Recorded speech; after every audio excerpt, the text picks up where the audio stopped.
자, 안녕하십니까. 이시면의 주식뉴스공장 2월 13일 화요일 모닝 브리핑을 시작을 하도록 하겠습니다. 예정되었던 것처럼 트럼프가 지난번 1.5조 달러의 인프라 투자를 발표를 했고, 그 관련된 세부안을 발표를 좀 했습니다.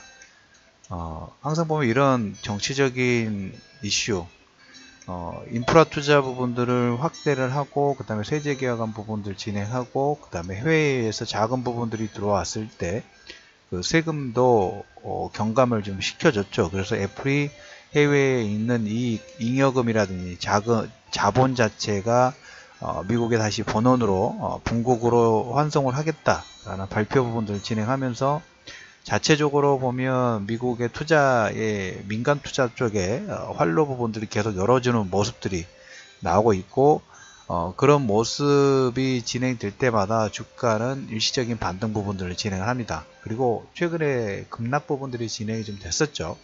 지난주에 이런 얘기를 드렸습니다. 다우지수도 매수하고 싶다라는 코멘트를 좀 드렸고, 이제 중국도 서서히 그런 가시권 부분들이 좀 들어오고 있는 것 같습니다. 물론 항상 보면 주가의 급락 부분이 나왔을 때, 어제도 이제 그런 얘기를 드렸죠. 외바닥일 때보다는 이중바닥일 때 그 공포감이 극대화된다는 얘기를 드렸어요. 그래서 그 가능성 부분들이 일시적으로 있을 수도 있으니까 그 부분만 좀 체크를 해 두시기 바랍니다. 자, 일단 트럼프가 인프라 투자 부분들을 발표를 해가지고 이 인프라 투자 부분들을 진행하는 건 좋다. 민간 투자가 어느 정도 비중이 될 것이고, 그 다음에 최근 이제 우리가 보는 부분이 가장 핵심 포인트는 10년 국채 수익률 자체가 어떻게 될 것인지. 지난달부터 이 상승 속도가 조금 뭡니까 가파라지면서 위험 자산의 어떤 경고를 계속 깜빡깜빡하게 만들었던 요건 부분들이 좀 됐었죠. 그래서 이 1조 달러의 인프라 투자의 재정이 항상 문제죠. 재정이 문제예요. 그래서 지금 그 세부안 돈을 어떻게 마련할 거에 대한 내용은 의외로 토스를 시켰어요.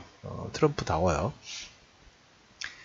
중요 포인트는 지금 시장에서 컨센서스가 형성이 되는 것은 민간 투자 재정이 한 1조 3천억, 그 다음에 2천억 달러 정도는 연방 정부 재정인데, 이 연방 정부 재정이 공화당에서는, 민주당에서는 재정 투입, 연방 정부 재정 투입이 적다고 반대 의사를 표명하고, 공화당에서는 연방 정부가 2천억 달러를 예산 삭감을 할 것인지, 아니면 국채 발행 부분들을 진행할 것인지, 이거에 대한 포인트 부분들을 제시하지 않았기 때문에, 국채 발행한다고 하면 그 국채 발행에 따라서 최근 예산안 증액 부분들 됐기 때문에, 국채 발행 규모가 증가되면서 국채 상승률이 일부 상승 부분 진행됐었죠. 그래서 포인트는 이제 다음에 그 의회에서 어떻게 통과를 할 것인가. 역시 이것도 의외로 지금 토스가 좀 되어 있는 상태입니다. 그에 이렇게 미국 자체적으로는 규제를 넓히고 인프라 투자와 관련된 부분들을 계속 확장을 좀 시키면서, 근데 우리나라도 보면 그 재정 지출이라든지 이런 부분 투자 결정했을 때 국회에서 상당히 그 갑론을박 부분들 진행됐었죠. 그리고 그 내용 자체가 진행이 좀 됐고, 미국도 민간 투자 1.5조 달러 투자 부분이 미국 경기 활성화를 시키는 데 하나의 트리거 역할 부분들 할 걸로 봅니다. 여기서 이제 중요 포인트 부분이 생길 거예요. 어느 쪽에 포커스 부분들 할 것인가. 그래서 그 부분은 중장기적으로는 긍정적인 내용인데, 이런 세부안을 발표를 하면서 반대로 뭘 하냐면, 해외 쪽에서는 계속 보호무역 관련된 부분들로 시끄러운 사람 중에 하나예요. 이번 주 내에 이제 우리가 한중일 호혜세라는 얘기를 좀 들었습니다. 호혜세. 그냥 하나의 세금 보복관세 정도로 보시면 될 것 같아요. 지금 뭐 한중일을 일단 지칭을 하는 것 같습니다. 한중일을 지칭하는 것 같지만, 대상은 중국이죠.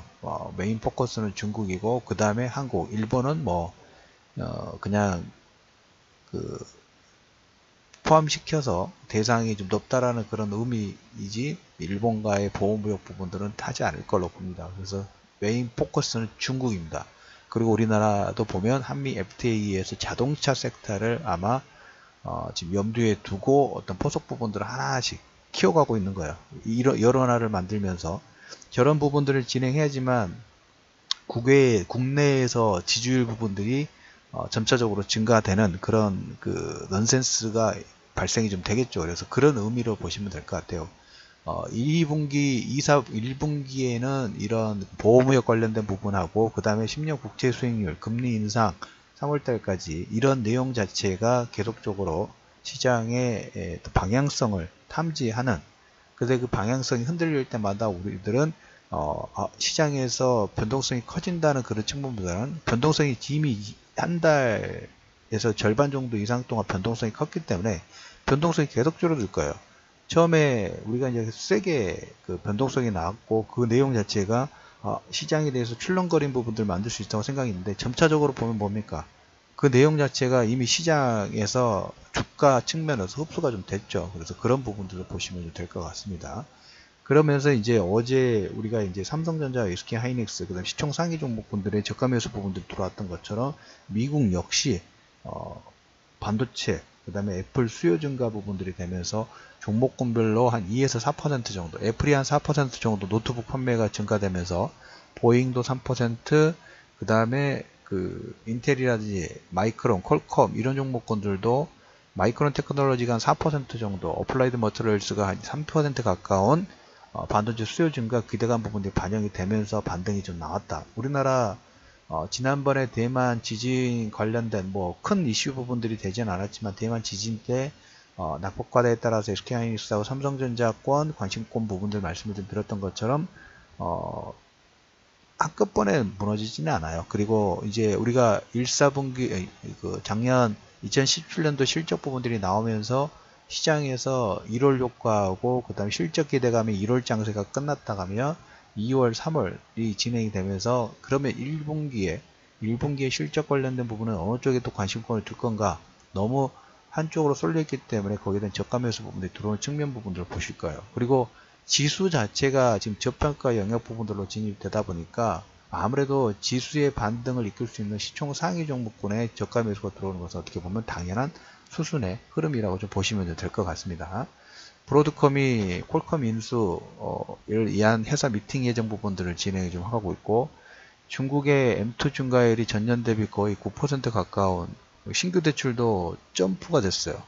신규 대출이 지난번에 5,840억 위안인데 지금 거의 3조 위안 정도에서 점프가 됐습니다. 중국도 주가 최근에 상해종합지수가 부동산 규제라든지 이런 내용으로 해서 주가 하락 부분들이 나왔지만 어제 그 마진콜 관련된 부분들 얘기 드렸죠. 그래서 상장 거래 정지 부분들이 일시적으로 진행되고 있는 흐름 부분 속에서도 뭔가 돈의 움직임 자체는 상당히 활발하게 좀 움직이고 있죠. 그래서 그 부분 또 역시 미국과 중국의 보호무역 관련된 내용들이 있으면서 출렁거릴 때 우리가 저가 매수 부분들의 역발상으로 접근할 수 있는 포인트를 제공을 해준다는 측면 부분들을 보실 필요가 있다라는 얘기고, LG화학이 어제 회사채 발행을 5천억에서 1조 원으로 발행 부분들을 진행합니다. 그래서 그 신규 시설 설비하고 그 다음에 삼성생명과학, 원래 LG생명과학이죠. LG생명과학이 합병 부분들 진행되기 전에 회사채 만기 부분들을 상환하는 그런 용도로 좀 쓸 예정이다 라는 얘기고, SK건설도 코스피 상장 부분들을 준비를 하고 있고, 최근에 이제 코스닥도 맞춰가지고 코스피도 맞춰가지고 신규 상장 부분들을 올해 상당히 많은 기업들이 진행이 될 겁니다. 지금 물론 위험자산 쪽이 약간 출렁거린 부분들이 있기는 합니다만은 자금 수요 자체를 보면 신규 상장주가 기본 뭐 100대 1 막 이렇게 진행이 되죠. 그만큼 시장의 수요 자체, 그 돈의 움직임을, 뭐 새로운 수익처를 기대하는 돈의 흐름 자체는 상당히 견고하게 진행이 되고 있다는 부분들을 여러분 보실 필요가 있어요. 그래서 그 자금력 자체가 최근에 이제 개인 투자자들이 상당히 공격적인 저가 매수 부분들을 두고 있죠. 자문사 쪽 추정 물량 부분들로 우리가 추정할 수 있는데 개인 투자자의 물량보다는 자문사 쪽에 뭐 맡겨가지고 자금이 들어오는 모습들을 좀 보실 수가 있을 것 같아요. 약간의 기관 성격 부분들을 가지고 있다고 보시면 될 것 같아요. 그래서 그 부분이 기관의 성격 부분들을 가지고 있기 때문에 개인 투자자의 자금의 집중도와 기관 투자가 특히 연기금하고 투신권이 상당히 요즘에 활발하게 움직이고 있어요. 외국인 같은 경우에는 아직까지 뭔가 파생 가지고 놀고 있어요. 아직까지 파생 가지고 놀고 있고, 그리고 이번 주 주간 전략 부분에서 말씀을 드렸던 것처럼 주 후반에 해외 쪽에서 파생 만기 부분이 있다고 말씀을 좀 드렸죠. 그래서 그거 관련된 부분하고 문순신 재무장관 연설 예정이 되어 있고, 주 후반에 그 연휴가 있기 때문에 시장 자체는 시총 상위 종목군의 반등이 아마 주력 부분들이 좀 되는 흐름 부분들이 나올 걸로 예상을 좀 하고 있다라는 코멘트를 좀 드려보도록 하겠습니다. 그리고 뭐 조선업종 같은 경우에 전에 얘기 드렸던 것처럼 삼성중공업, 현대중공업 유상증자 발표 전의 주가 부분들까지, 그 다음에 그 밑에까지 상승 부분 진행하고 유상증자가 진행되니까 다소 소강 상태가 진행되죠.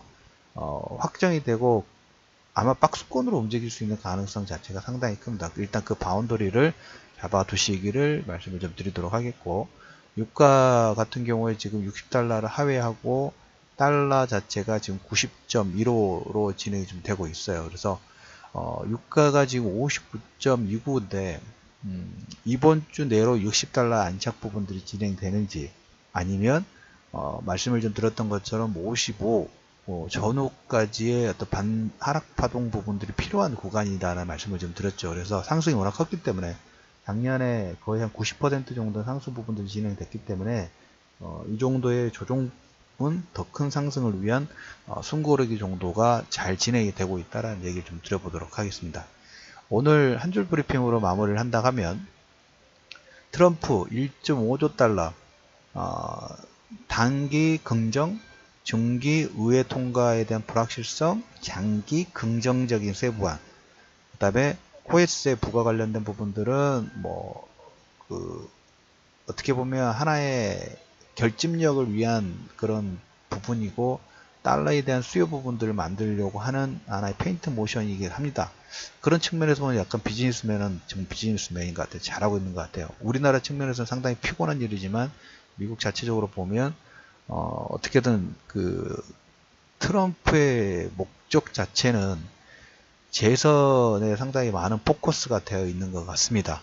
오바마가 재선을 했던 것처럼. 그래서 지금 이런 포석 자체가 중장기 미국 경제 성장률을 올리는 하나의 포인트가 좀 될 수 있는 가능성 자체가 크다라는 얘기를 좀 들어보도록 하겠고, 역시 인프라 투자 부분들 진행됐을 때 이 인프라 투자 관련된 부분들은 유럽 쪽에서도 아마 좀 더 확대가 좀 될 것이고, 중국은 1대1로 부분들로 인해서 역시 확대가 될 수 있는 가능성 자체가 크다라는 얘기를 드려보도록 하겠습니다. 그래서 신용 잔고 같은 경우에는 지금 코스닥 쪽에 소폭 줄어들고 있고요. 코스피는 소폭 증가되는 모습에 10조 9천억, 아직 10조 이하로 내려가지는 않았습니다. 좀 더 내려가기를 기다리고 있다라는 코멘트를 좀 들어보도록 하겠고, 삼성전자라든지 SK하이닉스, 그 다음에 포스코라든지 이렇게 시총 상위 종목군이 낙폭과에 따라서 저가 매수 부분 들어올 수 있는 부분이 계속 열려 있기 때문에 그 부분에 일단 포커스를 좀 하시면서